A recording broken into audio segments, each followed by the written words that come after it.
शारदा गणपति गुरुभ्यः नमः।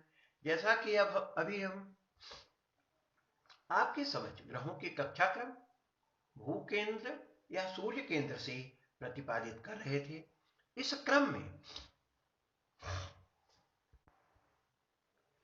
पृथ्वी और चंद्रमा के बीच में मेघों, विद्याधरों और सिद्धों के लोक हैं। तो इसको ये सब चूंकि पृथ्वी के ही पास पाए जाते हैं, तो पृथ्वी के पास पाए जाने में इनका क्रम यदि हम देखते हैं और इनका विचार करते हैं, तो पृथ्वी के बाद मेघ, उसके ऊपर विद्याधर और उसके ऊपर सिद्ध, फिर चंद्र, बुध, शुक्र, सूर्य, मंगल, गुरु, शनि, नक्षत्रों की कक्षाओं का विवेचन है।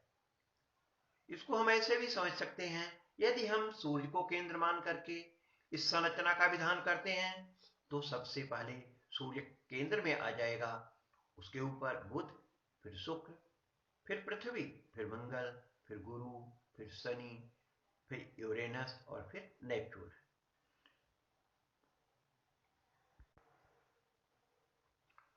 अर्वाचीन ज्योतिष के अनुसार ग्रह की कक्षा का यह क्रम सूर्य केंद्र में है।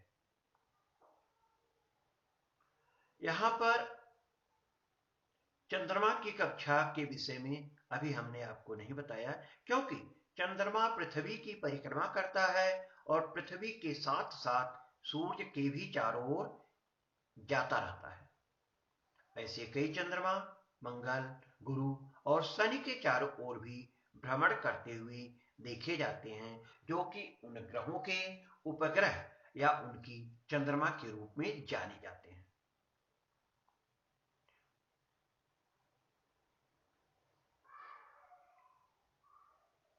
आप समझते हैं कि पृथ्वी से जब हम किसी चीज को या कहीं से भी देखते हैं, तो उसमें क्या होता है, सभी ग्रहों की कक्षाएं समान दिखाई पड़ती हैं और आकार गोल, परंतु वास्तव में ऐसा नहीं है।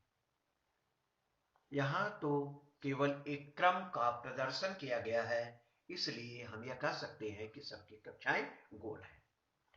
अब आपको जिस धारणात्मिका शक्ति की चर्चा हमने पीछे की थी, उसके बारे में बताते हैं। जैसा कि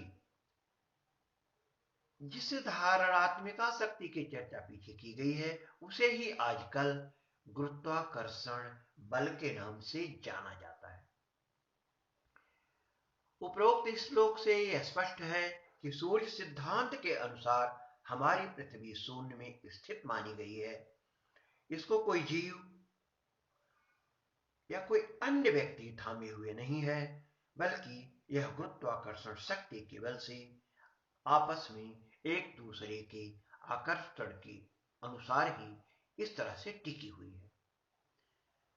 परमेश्वर की जिस शक्ति के बल पर यह पृथ्वी शून्य में ठहरी हुई है, उसे धारणात्मिका शक्ति कहा गया है।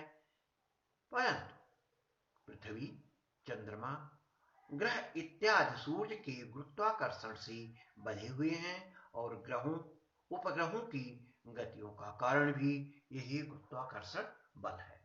इस तरह से श्लोक संख्या 32 तक हमने आपके समक्ष ग्रहों के कक्षाक्रम, भूकेंद्रिक और सूर्य के केंद्रिक क्रमानुसार आपको इसके बारे में हमने बताया, इसके बारे में हमने चर्चा की और हमने ये भी जाना कि जिस धारणात्मिका शक्ति की बात हम लोग करते हैं, वह कोई और नहीं, वह एक वैज्ञानिक सिस्टम है जिसको कि गुरुत्वाकर्षण शक्ति के नाम से जाना जाता है।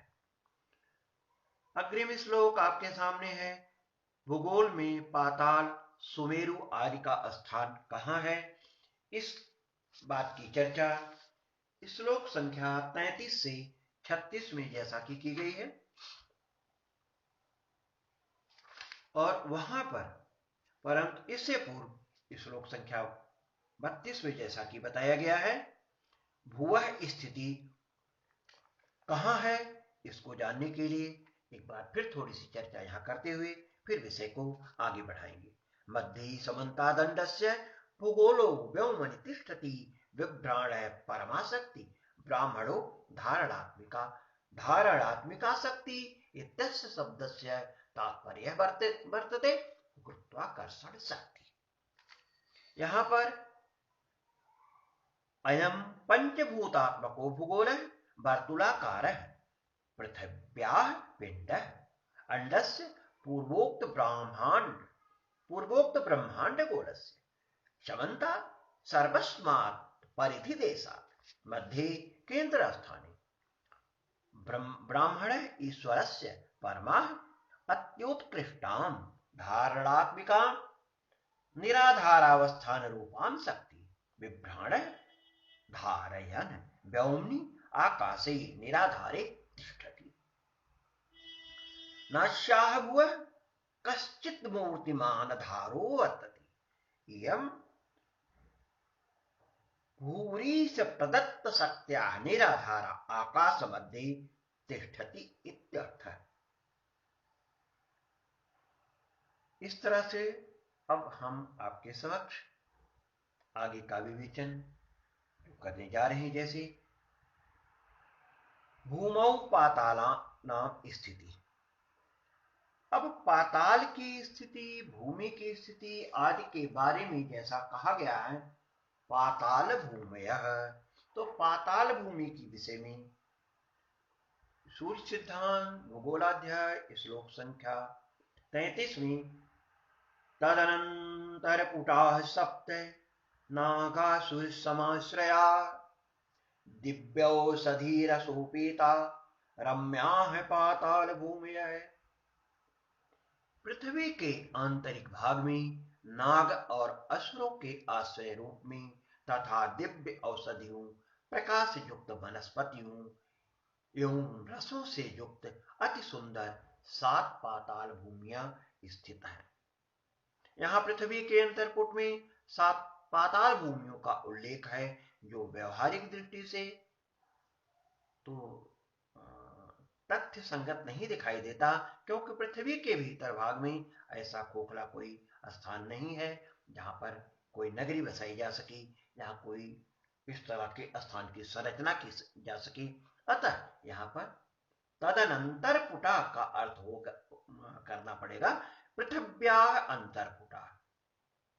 यहाँ पर इसका अर्थ पृथिव्या अंतरपुटा ना लेकर के अंड कटाहस्या अंतरपुटा सप्त पाताल भूमि, इस प्रकार का यदि हम विचार करते हैं तो फिर यहाँ पर वाक्य की संगति हो जाती है और यहाँ अंड कटाह के अंदर ही अनेक लोगों की कल्पना युक्त संज्ञक प्रतीत होती है। इस तरह से श्लोक संख्या 33 में किस तरह से सप्त पाताल भूमियों की स्थिति है